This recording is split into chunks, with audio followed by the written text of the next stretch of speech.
All right, I thought I'd get into what pre-exhaustion and reverse pre-exhaustion sets of exercise are. The idea is pretty simple. You're wanting to build a deeper inroad into the particular muscle group that you're trying to hit at the moment. So it's basically kind of over-wearing down.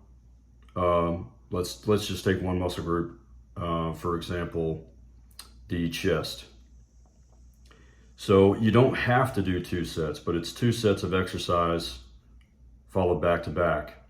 And preferably you would want to begin your workout with the pre-exhaustion or reverse pre-exhaustion. So pre-exhaustion, for example, would be a chest fly followed by bench press or a chest press machine.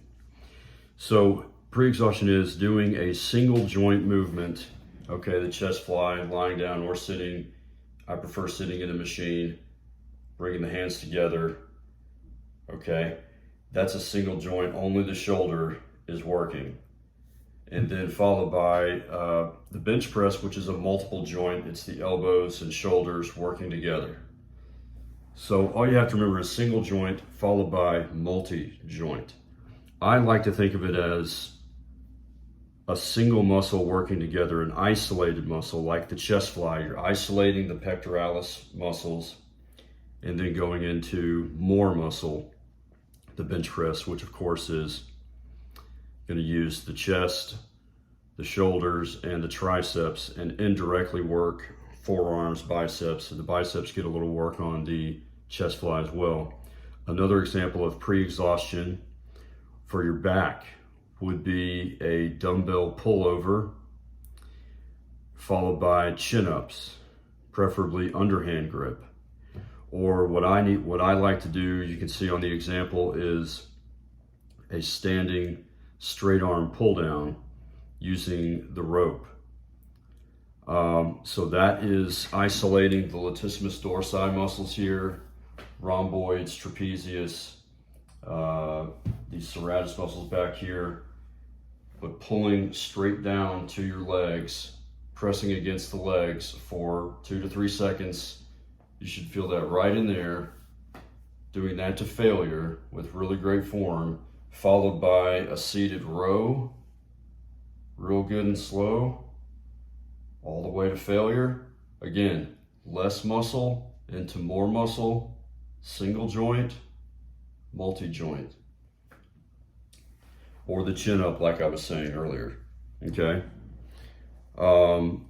That's a good example of pre-exhaustion. Another one with the legs, for example. A quadriceps leg extension. So sitting down, raising the feet, and fully extending the legs, locking out the knees, contracting the top of your legs, the quadriceps, as hard as you can, bringing it down 3-4 seconds each way to failure, and then followed by leg press or squats. Again, the single joint, the knee joint's only working on the leg extension machine, raising the feet up and down, and then followed into leg press, which of course gets, I say, about 60% of your muscles in your body from your feet into the butt. And you got to make sure you're pushing through the heels on the leg press, as well as squats, and using really good form, going slow and controlled. Single joint, then the multi-joint, knees, hips, and some ankles there. Another pre-exhaustion would be the hamstring curl, and then into leg press or squats.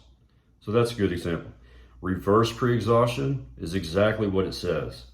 You just do those exercises in a different order. Let's take a reverse pre-exhaustion. One good one would be, well, I just mentioned, like, you could do bench press or chest press followed by the chest fly.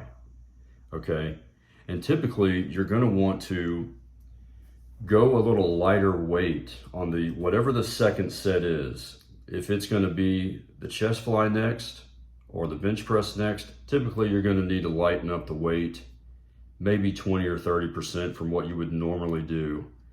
if you had not done any pre-exhaustion, if you had not exhausted the chest muscles. Another good reverse pre-exhaustion would be a chin up or a seated row first, or the pull down, followed by a bicep curl. So real simple, it's multi-joint, right, followed by a single joint. And then of course on the legs, leg press or squats, followed by leg extension, followed by calf raise. The calves are not directly affected into the leg press, but they are working, and they will be a little more tired than they would be having not done leg press first. So there you go. Pre-exhaustion, reverse pre-exhaustion.